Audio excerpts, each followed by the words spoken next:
Good morning friends, मैं रमाकांत शर्मा और Shri Krishna college Manoharpur के ऑनलाइन क्लासेस में मैं आपका स्वागत करता हूँ। ठीक है, और वही जो लास्ट टॉपिक हमारा चल रहा था ट्रांसलेशन, उस ट्रांसलेशन को ही आज हम कंप्लीट करेंगे कंटिन्यू करते हुए। ठीक है, तो लास्ट वीडियो में हमने देखा था कि किस प्रकार प्रोटीन का संश्लेषण हो रहा है। तो उस संश्लेषण के हमने 3 चरण देखे थे।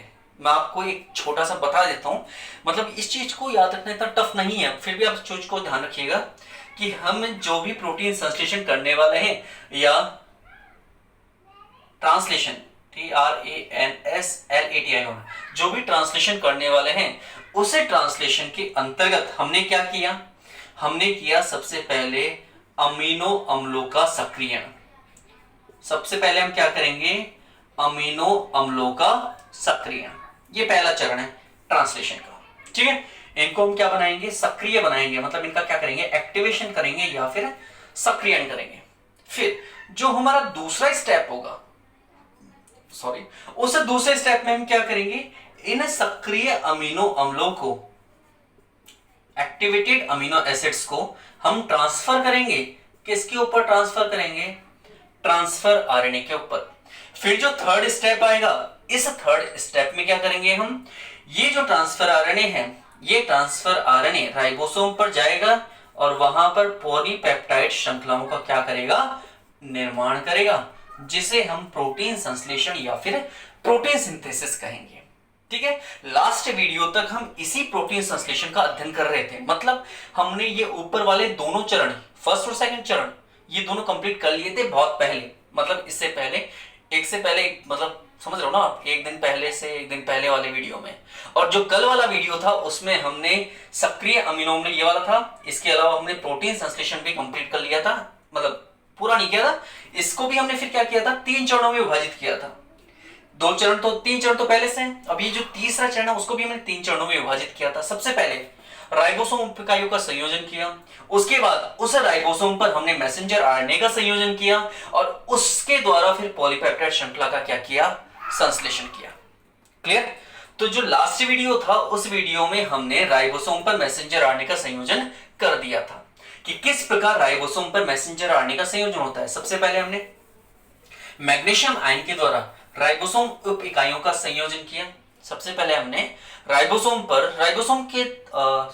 मैग्नीशियम आयन के द्वारा राइबोसोम की उप इकाइयों का क्या किया, संयोजन किया। उसके बाद हमने क्या किया, उस राइबोसोम की छोटी उप इकाई के ऊपर मैसेंजर आरएनए को संयोजित किया और एक लंबी श्रृंखला बनाई राइबोसोम और मैसेंजर आरएनए की, जिसे पॉलीसोम या पॉलीराइबोसोम कहा था। उसके बाद हम क्या करेंगे, आज उस पॉलीराइबोसोम संरचना पर या पॉलीसोम संरचना पर किसका निर्माण करवाएंगे, पेप्टाइड का। ठीक है, तो आज का जो वीडियो है वो ट्रांसलेशन के लिए कंप्लीट होगा और इस वीडियो में हम लास्ट में प्रोटीन का संश्लेषण करेंगे, मतलब पॉलीपेप्टाइड श्रृंखला का संश्लेषण करेंगे। ठीक है, तो आज हम पढ़ेंगे प्रोटीन संश्लेषण का थर्ड स्टेप या तीसरा चरण, और वो चरण क्या है, वो तीसरा चरण क्या है, पॉलीपेप्टाइड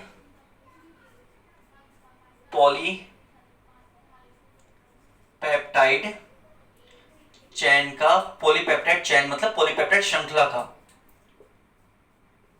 निर्माण या फिर संश्लेषण।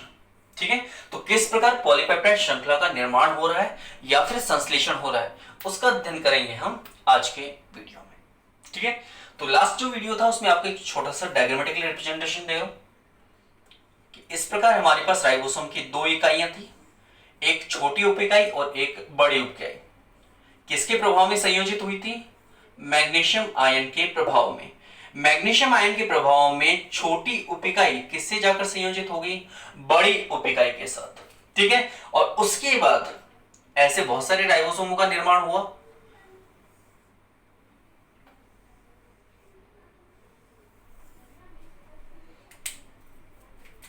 जिनके बीच में कोण आकर जुड़ गया मैसेंजर आरएनए, जिससे पॉलीसोम या पॉलीराइबोसोम संरचना का क्या हो गया था, निर्माण हो गया था। अब इसी पॉलीराइबोसोम संरचना पर पॉलीपेप्टाइड का क्या होगा, संश्लेषण होगा। वो कैसे होगा, बस वही हमें देखना है। ठीक है, तो स्टार्ट करते हैं। तो सबसे पहले इसके लिए हमें ये देखना है कि हमारे पास राइबोसोम की कितनी उप इकाइयां हैं, 2 उप इकाइयां हैं। ये हो गई फर्स्ट, ठीक है। इसी के साथ ये हो गई नीचे की तरफ सेकंड।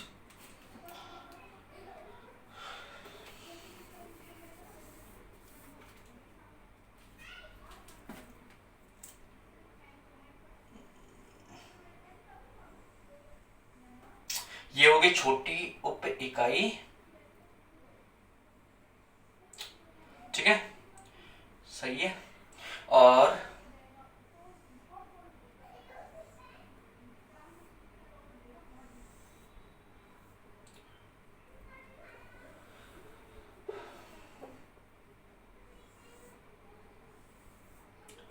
ठीक है, सही है। ये हो गई बड़ी उप इकाई, एक छोटी उप इकाई और एक बड़ी उप इकाई। अब इस बड़ी उप इकाई पर कितने क्षेत्र हैं पहले ही बता चुका हूं। इस पर 3 स्थल है, 3 क्षेत्र हैं, जिन्हें हम क्रमशः क्या कहेंगे, एक को हम कहेंगे ई क्षेत्र या ई स्थल, एक को कहेंगे पी स्थल और तीसरे को कहेंगे ए स्थल, ठीक है। और इसमें ये जो छोटी उप इकाई है, इसके साथ कौन जुड़ा हुआ है, एम आरएनए।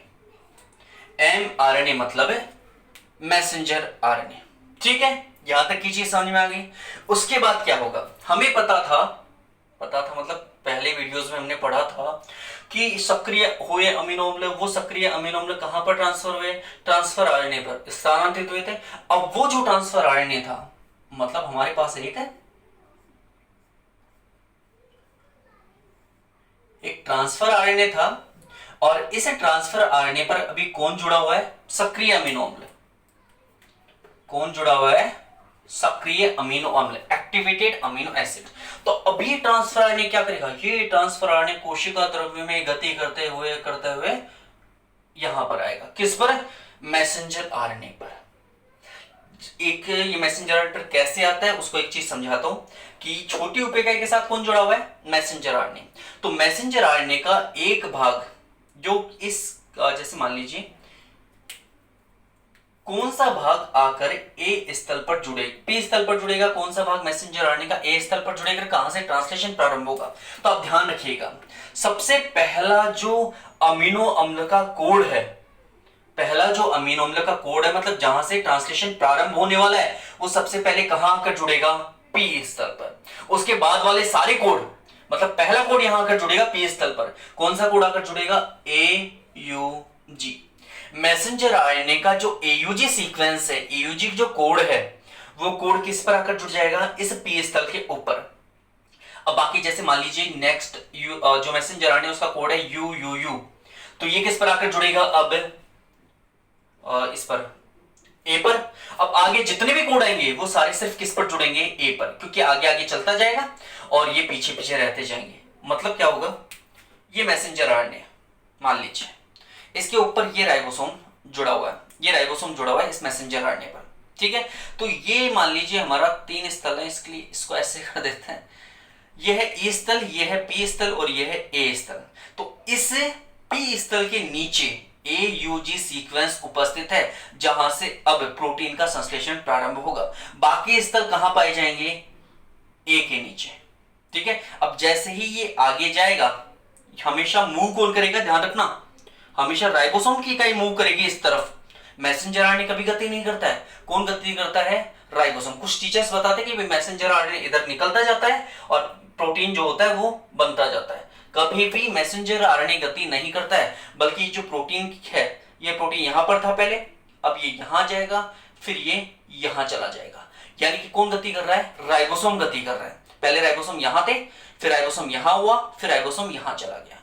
तो यहां पर पी स्थल जो है, उस पी स्थल पर पहला कोडोन आ जाएगा, बाकी किस पर आएंगे, अब इस पर ए वाले पर आएंगे।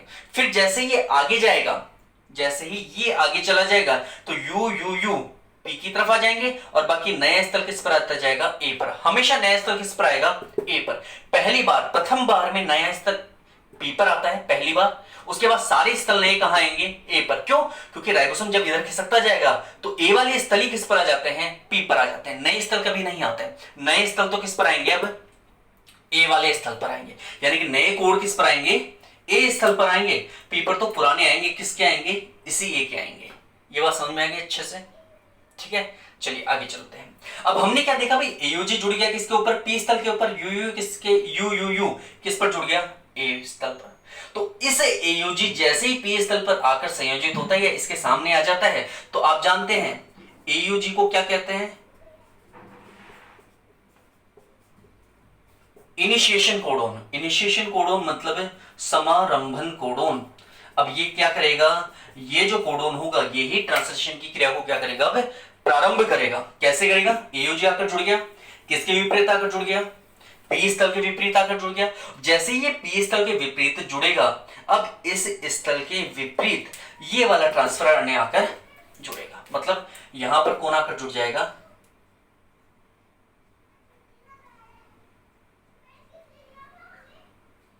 ट्रांसफर आरएनए आकर जुड़ गया। और इस ट्रांसफर आरएनए के साथ कौन जुड़े हुए होंगे, सक्रिय अमीनो अम्ल आकर जुड़ गया। किस पर आकर जुड़ा है, एक तरह से ये पी स्थल पर आकर जुड़ा है, ये वाली चीज समझ में आई। उसी प्रकार एक और ट्रांसफर आरएनए आकर कहां जुड़ जाएगा, इस ए स्थल पर जो यू है उसके विपरीत आकर जुड़ जाएगा। तो एक और कोई ट्रांसफर आरएनए आएगा कोशिका द्रव्य से और वो जुड़ जाएगा इस ए स्थल पर। ठीक है, तो हमारे पास हो गए 2 सक्रिय अमीनो अम्ल। बात समझ में आ गई। तो ये सक्रिय अम्ल हो गए, दोनों स्थल भर चुके हैं, फिल हो चुके हैं कंप्लीटली। अब क्या होगा, जैसे ही ये अमीनो अम्ल यहां करेंगे, हो गए, उसके बाद ये राइबोसोम यहां से खिसक जाएगा थोड़ा सा साइड में। जैसे ये यहां से खिसकेगा, ये ट्रांसफर आरएनए, ये वाला ट्रांसफर आरएनए कहां जाएगा, इस ई स्थल पर।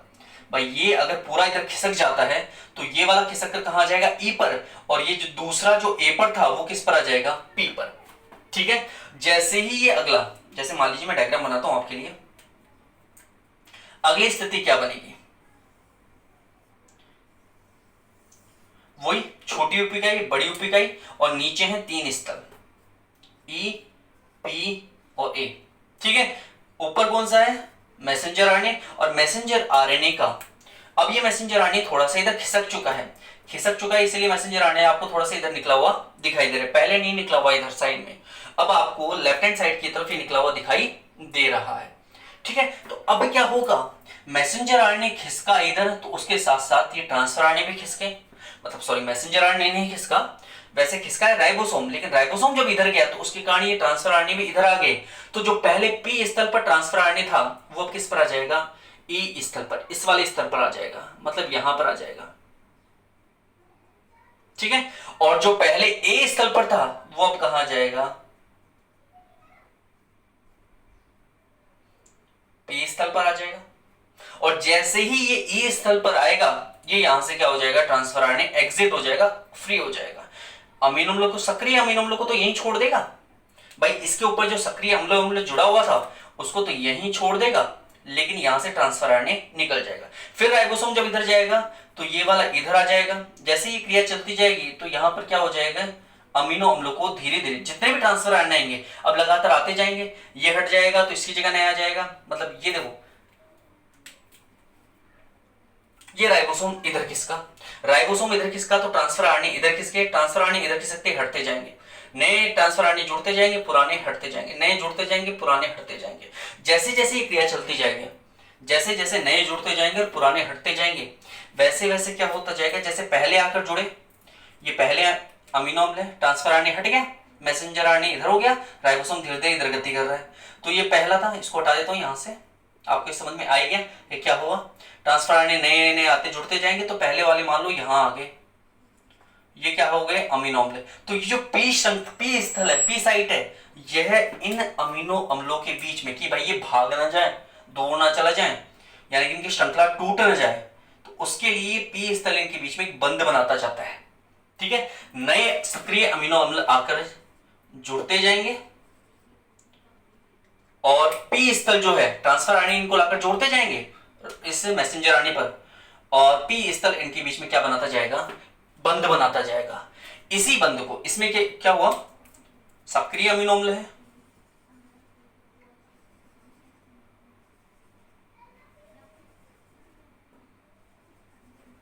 ये आपके सारे के सारे सक्रिय अमीनो अम्ल हैं, जिनके बीच में बंध कौन बना रहा है, पी स्थल, बंध बनते जा रहा है। इस प्रकार क्या होगा, इस प्रकार ये जो बंध निर्मित हुए हैं, इन बंधों को क्या कहते हैं? पेप्टाइड बंध। इन बंधों को क्या कहा जाता है? पेप्टाइड बंध। अब यहां आपको बहुत सारे पेप्टाइड बंध दिखाई दे रहे हैं, इसलिए इस प्रकार बनी एक लंबी श्रृंखला को हम, लंबी बनी है मतलब बहुत सारी बनी है, इसलिए नाम क्या हो गया? पॉली। बंध कौन से हैं? पेप्टाइड। इसलिए इस बनी हुई लंबी श्रृंखला को हम क्या कहते हैं? Polypeptide chain. पॉलीपेप्टाइड चेन किस किस से बनी है? अमीनो अम्ल से और पेप्टाइड बंध से। तो अमीनो अम्ल एवं पेप्टाइड बंध से बनी हुई लंबी श्रृंखला पॉलीपेप्टाइड श्रृंखला कहलाती है, और यही श्रृंखला फिर मॉडिफिकेशन के द्वारा, परिवर्तन के द्वारा किसमें बदल जाती है? प्रोटीन में बदल जाती है। इस प्रकार मैसेंजर आरएनए के द्वारा एक लंबी पॉलीपेप्टाइड श्रृंखला का क्या हो जाता है? निर्माण होता रहता है। और ये कब तक होता रहता है वो भी बता देता हूं आप लोगों को। ये जब तक होता रहता है जब तक ये ट्रांसलेशन की प्रक्रिया समाप्त नहीं हो जाए। जैसे कि अभी हम बात करते हैं, ये देख लीजिए, ये यहां पर नहीं है, ट्रांसफर आरएनए आकर जुड़ते जा रहे हैं अभी भी। तो मैसेंजर, चूंकि राइबोसोम उधर खिसकता जा रहा है तो इधर का मैसेंजर आरएनए तो कम होता जा रहा है और इधर मैसेंजर आरएनए बढ़ता जा रहा है। जैसे ही ए स्थल पर, पी पर नहीं, पी पर तो पुराना आएगा, ए वाला ही आएगा। जैसे ही ए स्थल पर नया कोडोन आता है, कौन सा कोडोन आए?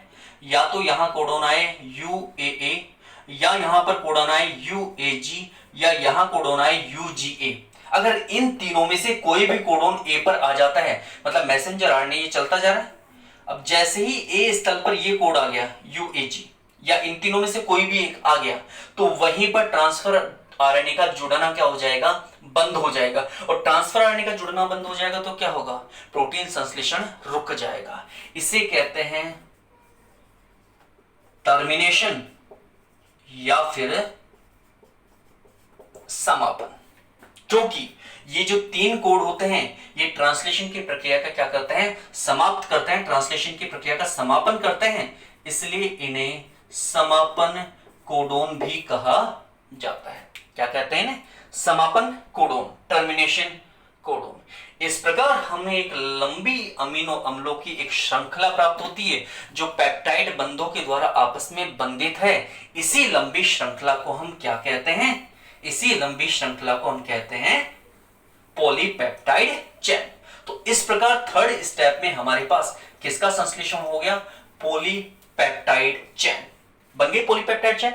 अब इस पॉलीपेप्टाइड चेन में क्या होगा? इसमें होता है पोस्ट ट्रांसलेशनल मॉडिफिकेशन, मतलब इसमें कुछ विशेष प्रकार के क्या होंगे? परिवर्तन होंगे। इन परिवर्तनों को सम्मिलित रूप से पश्च अनुवादन परिवर्तन कहा जाता है या फिर पोस्ट ट्रांसलेशन मॉडिफिकेशन कहा जाता है, जिसके कारण बनी हुई यह पॉलीपेप्टाइड श्रृंखला जो है वो किस में बदल जाती है? प्रोटीन में बदल जाती है। क्लियर? इति सिद्धम, कंप्लीट। तो ये आपका ट्रांसलेशन हो गया कंप्लीट, जिसके थ्रू हमने क्या मिला? हमें प्रोटीन मिला है। किसके द्वारा ये प्रोटीन निर्मित किसके द्वारा हुआ है? पॉलीपेप्टाइड श्रृंखला के द्वारा। और हमें करना क्या था? हमें भी तो यही करना था कि वह प्रक्रिया जिसके द्वारा मैसेंजर आरएनए किसका निर्माण करता है? प्रोटीन का, उसे ही क्या कहते हैं? ट्रांसलेशन। तो हो क्या रहा था? यहां भी वही मैसेंजर आरएनए राइबोसोम पर जुड़कर पॉलीपेप्टाइड श्रृंखला बना रहा था, और यही पॉलीपेप्टाइड श्रृंखला किसका निर्माण कर रही थी? प्रोटीन का। तो इस प्रकार हमें प्रोटीन की प्राप्ति होती है। ठीक है, तो ये है आपका कंप्लीट प्रोटीन सिंथेसिस या फिर ट्रांसलेशन। तो मैंने आपको 3 स्टेप कवर कर दिए, मतलब 3 प्रोसेस कंप्लीट किए हैं अलग अलग चैप्टर्स में। एक मैंने आपका कंप्लीट किया है रेप्लिकेशन, मतलब प्रतिकृतिकरण, जिसमें डीएनए बनाता है, पहले बनाता है HNRNA, विषमांगी आरएनए, याद होगा आप लोगों को, और फिर ये क्या बनाता है? mRNA। ठीक है, तो वह प्रक्रिया जिसके द्वारा डीएनए mRNA बना रहा है उसे हम कहते हैं ट्रांसक्रिप्शन। उसके बाद ये मैसेंजर आरएनए किसका संश्लेषण करवा रहा है? प्रोटीन का, जिसे हम कहते हैं ट्रांसलेशन। और कभी डीएनए ही स्वयं अपना भी निर्माण करवाता है, जिसे हम कहते हैं रेप्लिकेशन। तो हमने अलग अलग चैप्टर में 3 प्रोसेस देखे हैं। रेप्लिकेशन देखा है, यहां पर हमने देखा है ट्रांसक्रिप्शन और यहां देखा है हमने ट्रांसलेशन। तो इन 3 चैप्टर या सॉरी इन 3 प्रोसेस का जो स्टडी है हम वो कर चुके हैं अच्छे से। ठीक है, तो आपका आज ट्रांसलेशन भी कंप्लीट है। Clear that? चलिए, thank you so much. Next video के साथ नया टॉपिक स्टार्ट करेंगे।